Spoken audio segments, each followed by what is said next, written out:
Over recent months, the Trump administration in the USA has upended international order with potentially devastating consequences for adolescents and for other segments of the population. This disruption is against a backdrop of impressive progress in adolescent sexual and reproductive health over the last 30 years in low and middle income countries, LMICs. There's a real risk that the painstaking progress that has been made will unravel. What could low and middle income countries do to prevent this?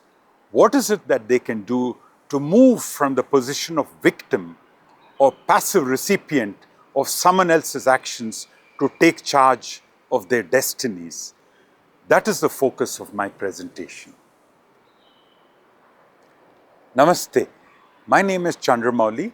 I worked for the World Health Organization from 1993 to 2023, 30 years.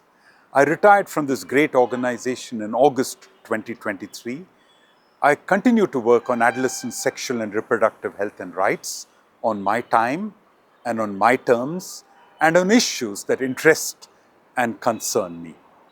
In the 30 years since the International Conference on Population and Development, there has been notable progress in the areas of adolescent sexual and reproductive health and rights that the world has focused on. 5 issues: a reduction in child marriage, a reduction in female genital mutilation, a reduction in HIV infections in adolescents and young people, a reduction in HIV-related deaths in adolescents and young people, and a reduction in adolescent pregnancy and childbearing.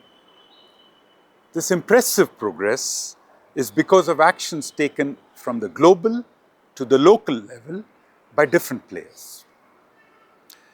3 examples of actions taken at the national level by national governments. Firstly, the Zambian Ministry of Education's decision to continue with the scale-up of the national school-based sexuality education program, even in the face of concerted efforts to malign the program. Secondly, the Moldovan Ministry of Health's decision to provide young people in that country with free contraceptives as part of an approved package of health services using funds provided by the National Health Insurance Scheme. And thirdly, the Nepalese government's decision to liberalize access to legal and safe abortion care to young people above the age of 16 without parental consent. Concrete actions taken by governments in different parts of the world. The advances that Zambia, Moldova, and Nepal, as well as other LMICs, have made over the past 30 years has not been achieved in a vacuum. The advocacy, the technical support, and the financial support of a range of external agencies working in partnership with local agencies has contributed to this positive trend. With the sharp cuts in development assistance from the USA and from a number of other countries, and the increasing blatant attacks on sexual and reproductive health and rights, both from governments and from non-state players, there's a real risk of this hard-earned progress unraveling. What do we do about this?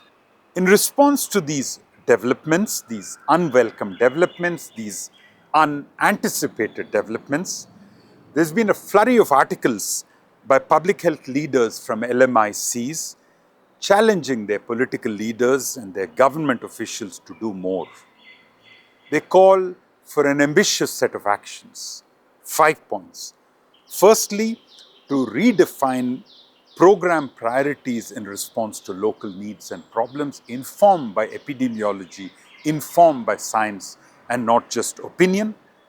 To develop tailored strategies that are again evidence-based to address these priorities and to resource government bodies and local NGOs to execute them and execute them well. Thirdly, to redefine research priorities tightly aligned to national needs and problems, to resource national institutions to carry out studies and evaluations, and just as importantly, to use the findings of these studies and evaluations to shape and reshape programs. Fourthly, to invest in building local institutions and people and incentivize them to make the best contribution that they can. And finally, to identify and deploy domestic resources from levies, from public-private partnerships and local philanthropy. All these recommendations, all these 5 recommendations are just as relevant for adolescents as they are to other segments of the population. But as we have seen in the past, when priorities are being set and reset, adolescents tend to fall off the table, as they did in the first 10 years of the Millennium Development Goals before concerted advocacy brought them back and put them on the table. All these authors who are writing these articles, interesting articles, exciting articles, see the crisis facing us.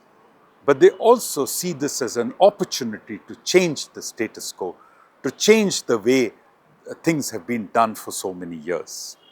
But for this to happen, power must shift from countries, individuals and institutions in high-income countries to low-income countries. 3 things need to happen.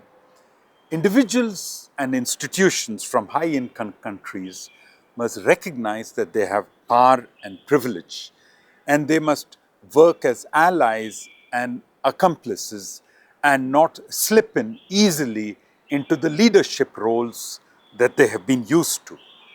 They must do this by ceding space, by amplifying voices, and by supporting leadership of people in LMICs. Partnerships that advance genuine South-to-South collaboration that enhance local decision-making and autonomous decision-making must be built. Entrenched elites within and outside governments in LMICs who have benefited from the status quo must not be allowed to block change. So these things must happen. These things can be made to happen, but they will require effort. Such change will take time to bring about. Meanwhile, LMICs could do 5 things if they have not already started doing them. Firstly, review current activities that are threatened with defunding, and even those that are not. Establish clear criteria for continuing and prioritizing initiatives, including those which have funding and may not be identified as priorities moving forward. Work to integrate priority initiatives into existing health, education, and social welfare delivery systems. Use the available funding to move ahead with the priority activities that have been identified, and seek willing partners from the global north who will support this transition. And for those activities that have been identified as a priority, focus on local capacity building to lead as well as to implement and assess results. Today, the world faces an unparalleled crisis. We are shocked and saddened, but we cannot afford to be paralyzed. We must get up, regroup, and move ahead. We must work on 3 fronts to navigate these difficult times. Firstly, we must safeguard and build on the learning and progress that many LMICs have made. Secondly, we must proactively and effectively counteract attacks on adolescent sexual and reproductive health and rights, and more widely on sexual and reproductive health and rights in general.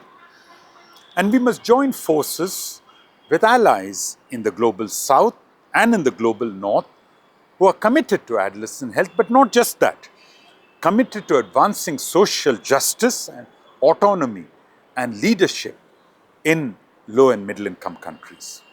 To conclude, this is a huge crisis, but together we can use this crisis to transform our communities, our countries, and our world. This is in our hands. Thank you and namaste.